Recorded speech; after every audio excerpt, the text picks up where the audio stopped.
did you guys really want to do with this press conference? People come to E3 to find out what we're going to do to help drive the platform. In our case, we've got 3 platforms. So for us, it's about wrapping up all those plans, all those great products in a bow, and showing them off for the rest of the world to see. And I think in a little bit less than 2 hours, we demonstrated an unrivaled software lineup that's going to drive the PS3, the PSP, and keep the PS2 going into its 9th year, demonstrating that 10-year product lifecycle that we talk about.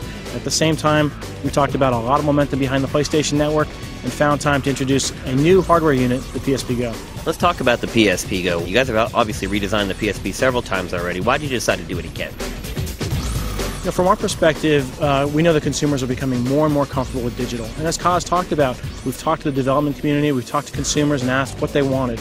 And what they were looking for was a sleeker design, ability to better connection to the PlayStation Network. And the PlayStation Go, got it here for you. It's an incredibly slick device.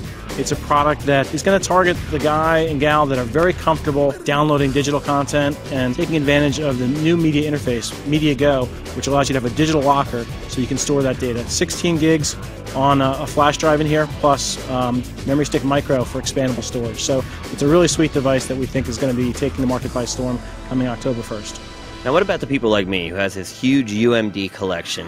Is there any way to get that content onto the PSP Go if I buy one?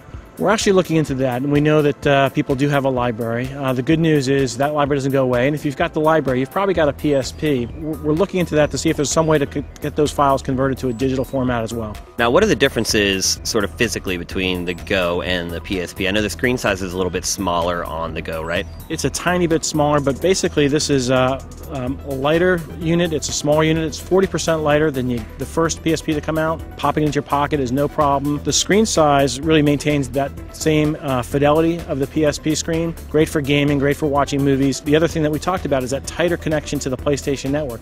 So another thing that we announced today was the native PSP video store. So you no longer have to tie it to the PC or your PS3 to get that content down. I could access it right here from this wireless hotspot, go onto the video delivery service and download some of the best TV and movies out there. Well, let's shift to the PlayStation 3. Can you talk a little bit about the challenges you guys have had over the last 12 months? PlayStation 3 for us, we started off the new fiscal year with Killzone 2. It couldn't have been a better start for us. It's a game that people have been waiting for, and from my perspective, we're not going to take our foot off the throttle. We're going to go from that to Infamous, which is a game that is taking the market by storm as we speak. By my count, we've got 14 games for Blu-ray disc just from Sony alone. We've got some great exclusive content coming from third parties, some surprise announcements with a new game from Rockstar, Final Fantasy XIV. So really an embarrassment of riches on the PlayStation 3, and again, couldn't have been more gratified to hear the audience, which is sometimes a bit of a jaded audience, hard to keep them happy, hooting and hollering and standing ovations with some of these announcements. It's my pleasure to introduce Evan Wells, co-president of Naughty Dog, to show you Uncharted 2: Among Thieves.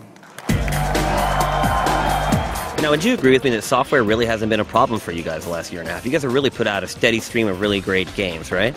I think we've got a great lineup of software going back to last year, and again, I think the lineup this year tops that. So oftentimes, we get the question, what are you going to do for an encore? And it's something that we take seriously, but I think the lineup this year speaks for itself. I think the big question probably everyone has is they look at your software, it's great. You guys have put out AAA game after AAA game. The price, I think, is what really concerns people with the PlayStation 3. And you guys did not announce a price drop today. Was there a reason for that? Is that something we can expect in the near future? From our perspective, it's all about the content here at E3. It's not the time to be talking about price moves, so we're very confident that between this lineup, between the growth of the PlayStation Network, we've got a great story to tell and got a lot to get the gaming community excited about. Now, you guys announced Final Fantasy XIV exclusive to the PlayStation 3. Huge news. Now, that's obviously going to be an MMO, an online game. Will that be served on your servers? Will that be served on Square's servers? Have you guys worked out those details yet? It's a little premature to start talking about some of those details. We know we're going to get a ton of questions because everyone's really intrigued by the whole Square announcement, but we'll leave that for another day as we work those details out with Square and Enix.